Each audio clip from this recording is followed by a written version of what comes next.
ನಮಸ್ಕಾರ, ನೀವು ನೋಡ್ತಾ ಇದ್ದೀರಿ ವಾಸ್ತುದರ್ಪಣ ನ್ಯೂಸ್ ಚಾನೆಲ್. ನಾನು ನಿಮ್ಮ ಅನಿಲ್ ಕುಮಾರ್ ಎಂ ಸಿಂಧಿ. ಮಾರ್ಕಂಡೇಶ್ವರ ಜಾತ್ರೆ ಅದ್ದೂರಿಯಿಂದ ಜರುಗಿತು. ಚುಡುಗುಪ್ಪ ಪಟ್ಟಣದ ಪ್ರತಿ ವರ್ಷದಂತೆ ಈ ವರ್ಷವೂ ಕೂಡ ರಾಖಿ ಹಬ್ಬದ ನಿಮಿತ್ತವಾಗಿ ಪದ್ಮಶಾಲಿ ಸಮಾಜದ ವತಿಯಿಂದ ಜರುಗುತ್ತಿರುವ ಭವ್ಯವಾದ ಮಾರ್ಕಂಡೇಶ್ವರ ಜಾತ್ರೆಯು ಈ ವರ್ಷವೂ ಕೂಡ ಮುಂಜಾನೆ ಅಭಿಷೇಕ ಹಾಗೂ ಭಜನೆ ಪ್ರಸಾದ ಕಾರ್ಯಕ್ರಮದ ಜೊತೆಗೆ ಮಧ್ಯಾಹ್ನ ಸಾಯಂಕಾಲ 6 ಗಂಟೆಗೆ ದೇವಸ್ಥಾನದಿಂದ ಭವ್ಯವಾದ ಪಲ್ಲಕ್ಕಿ ಮೆರವಣಿಗೆ ಹಾಗೂ ಶಾಲನ ನೂಲುವ ಕಾರ್ಯಕ್ರಮದ ಜೊತೆಗೆ ಪ್ರಮುಖ ರಸ್ತೆಗಳ ಮುಖಾಂತರವಾಗಿ ಮೆರವಣಿಗೆ ಜರುಗಿತು. ಪಲ್ಲಕ್ಕಿ ಮಹೋತ್ಸವದಲ್ಲಿ ಹುಮ್ನಾಬಾದ್ ಮತಕ್ಷೇತ್ರದ ಶಾಸಕರಾದ ಡಾಕ್ಟರ್ ಸಿದ್ದು ಪಾಟೀಲ್ ಅವರು ಭಾಗವಹಿಸಿ ಸಮಾಜ ಜನರಿಗೆ ಶುಭ ಹಾರೈಸಿದರು.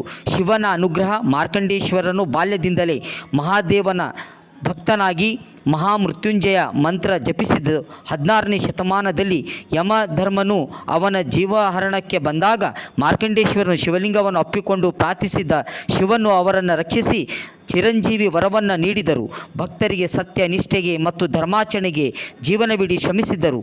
ಈ ಸಂದರ್ಭದಲ್ಲಿ ಈರಣ್ಣ ಜಟ್ಲ, ಮಲ್ಲಿಕಾರ್ಜುನ್ ಪಾಟೀಲ್, ಬಾಲಾಜಿ ಗಡ್ಡಂ, ತುಕಾರಾಮ್ ಬಡಗು, ಅರವಿಂದ್ ಕುಕುಡಾಲ್, ಸೀನು ದುದ್ಗುಂಡಿ, ಸಂಗ್ರಾಮ್ ಕುಚನ್, ವೆಂಕಟೇಶ್ ಸಗ್ಗಂ, ಅನಂತರಾಮ್ ಕುಕುಡಾಲ್, ಭರತ್ ಸಗ್ಗಂ, ಅಂಕುಶ್ ಕುಚನ್, ಮಹೇಶ್ ಕುಕುಡಾಲ್, ಮಾರ್ಕಂಡೇಯ ಮೈಕಲ್, ಮಡ್ಯಪ್ಪ ಮೈಕಲ್, ವೆಂಕಟೇಶ್ ಬಡಗು, ಗಣೇಶ್, ಅನಿಲ್ ಗಾಜಲ್, ಸಂತೋಷ್ ಮಲ್ಲಿಕಾರ್ಜುನ್, ಅನಂತರಾಜು, ರಾಜ್ಕುಮಾರ್ ಗುತ್ತೇದಾರ್, ಶ್ರೀನಿವಾಸ್ ಗಡ್ಡಂ, ರವಿ ಶರಣು ಗಡ್ಮಿ, ಕಿರಣ್ ಬೋವಿ, ಅಮಿತ್ ತೊಗ್ಲೂರ್, ರಾಜಗೋಪಾಲ್ ಐನಾಪುರ್ ಹಲವಾರು ಜನರು ಪ್ರಮುಖರು ಉಪಸ್ಥಿತರಿದ್ದರು.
अभी सब्सक्राइब करें